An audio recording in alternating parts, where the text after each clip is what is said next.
Caste tribe महासंघाची मुख्य कार्यकारी अधिकारी माननीय तृप्ती दोडमिसे यांच्याबरोबर बैठक संपन्न।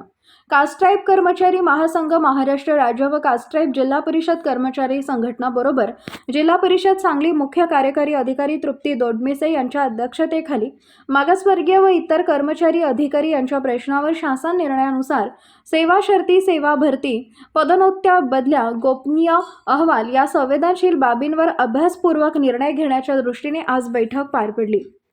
यावेळी माननीय तृप्ती दोडमिसे यांचा कार्याध्यक्ष गणेश मडावी यांच्या हस्ते पुष्पगुच्छ देऊन सत्कार करण्यात आला।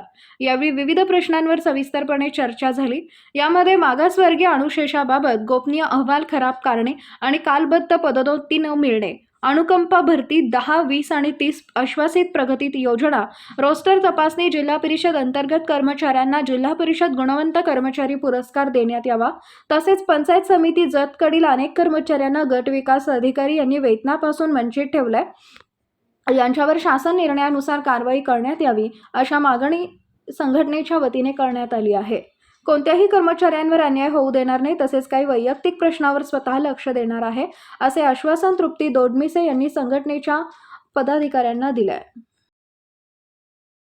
राजकारण, समाजकारण, कृषी, आरोग्य, क्रीडा, उद्योग त्याचबरोबर आपल्या भागातील प्रत्येक अचूक बातमीसाठी नवा महाराष्ट्र न्यूज चॅनलला लाईक, शेअर आणि सबस्क्राईब करा। तसेच सर्व नोटिफिकेशनसाठी बेल आयकॉन प्रेस करायला विसरू नका।